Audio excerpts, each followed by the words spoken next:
Buenas noches, mi nombre es Alejandra Pérez Casado. En este video vamos a realizar un breve pantallazo sobre los temas más importantes abordados en la unidad número 1 del taller de oratoria. Vamos a hablar sobre la técnica oral y la comunicación pública en la oratoria. Para ello me parece importante primero definir qué es la oratoria. La oratoria es el arte de transmitir ideas mediante el uso del lenguaje verbal y no verbal. El orador es aquella persona capaz de convencer al otro, de persuadir al otro con su discurso. Para ello, previamente debe pensar qué es lo que quiere transmitir, cómo lo va a transmitir, a quién va dirigido el mensaje, a personas de qué edad, de qué sexo, de qué nivel sociocultural y económico va dirigido ese mensaje y cuál es el propósito del mensaje. Si bien en un discurso puede haber muchos propósitos simultáneamente, se suele poner énfasis en uno de ellos para estructurar mejor el mensaje. Vamos a distinguir acá 4 tipos de propósitos como los más importantes: informar, distraer, convencer y persuadir. Cuando informamos, tratamos de brindar datos lo más objetivamente posible. Cuando queremos distraer al público, lo que hacemos es recurrir al humor y la ironía para divertir, para entretener al público. Cuando lo que se quiere es convencer, el orador suele basar su discurso en datos, hechos, pruebas, para que el discurso sea convincente, para que nos crean lo que estamos diciendo y que el público se convenza de lo que estamos diciendo es verdadero. Por último, cuando el propósito es persuadir, hay que movilizar las emociones del público para que se involucren con lo que estamos diciendo. Esta ha sido una introducción y a continuación mis compañeros van a hablar sobre la importancia de la voz, el miedo oratorio y el lenguaje del cuerpo. Hola, buenas tardes. Soy Fernando Javier Correa. En esta primera actividad de este taller nos vamos a referir a la voz y a sus cualidades. La voz es el sonido que se produce voluntariamente por el aparato fonatorio humano, el cual es originado en la vibración de las cuerdas vocales a través del aire que es expulsado por nuestros pulmones. La voz es el medio más utilizado para comunicarnos. Tanto la voz como la foniación suelen equipararse erróneamente, ya que la foniación es la emisión propia de la voz, o sea que la voz es el sonido producido por la foniación. Esta foniación posee cualidades las cuales se encuentran vinculadas, y según Ander Egg, desde lo emocional y desde lo corporal.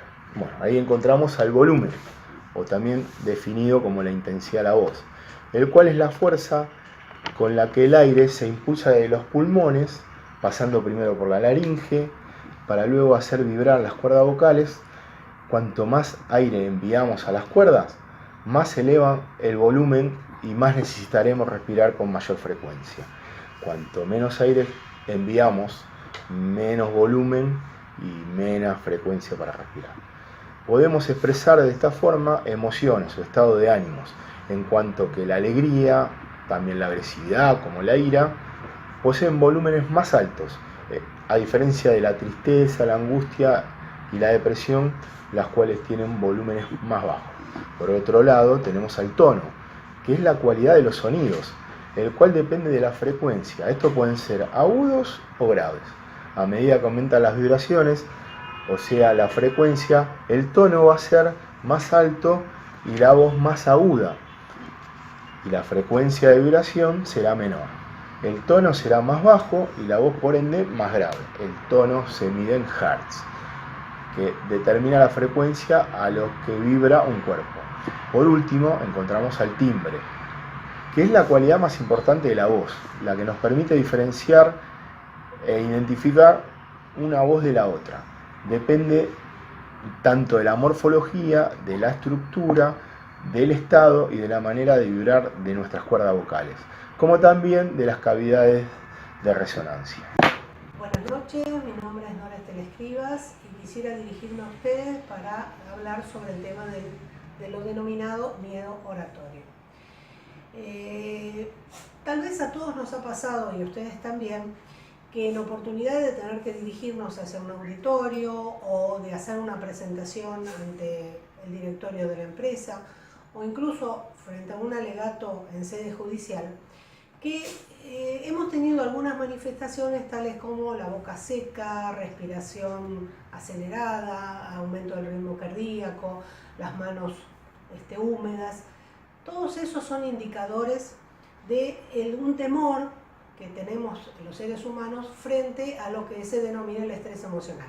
Y a esto es lo que llamamos miedo oratorio. Es un miedo natural que tiene que ver también con la desvalorización que cada uno de nosotros sentimos, porque se puede traducir en un temor, a un miedo a fracasar, a que nuestro mensaje no sea bien interpretado, y también un miedo hacia las críticas o las opiniones de los demás. Nos sentimos desprotegidos, desnudos, vulnerables. Todo esto motivado por este miedo que tenemos que evitar, básicamente tratando de tener sentimientos y básicamente traducir nuestras emociones en forma positiva, tener pensamientos positivos. Nos debemos preparar para todo discurso o conferencia. ¿Por qué? Porque el prepararnos, el conocer el auditorio al cual nos estamos dirigiendo, va a permitir que a través del ensayo y a través de las pruebas perdamos parte de este miedo. Debemos tomarlo como un desafío, porque todo desafío hace que nuestro aprendizaje sea mejor, donde nos movilizamos y donde permitimos que los errores cometidos también mejoren ese aprendizaje. Si lo tomamos como una amenaza, nos va a inmovilizar y básicamente va a llevar a nuestro fracaso. No debemos olvidar que el miedo, este miedo oratorio, no va a desaparecer. Pero debemos tomar todas las actitudes positivas de nuestro, tanto física como mentalmente, como para ir superándolo. Hola, mi nombre es Julieta Yael Rossi y voy a realizar un breve recorrido sobre el lenguaje corporal como herramienta que sustenta el lenguaje verbal. El lenguaje del cuerpo permite que el orador otorgue a la audiencia muestras de confianza y de seguridad en lo que está diciendo. La comunicación se genera a través de las palabras, indefectiblemente. Sin embargo, el cuerpo, los gestos, la postura y la intensidad de la voz acompañan.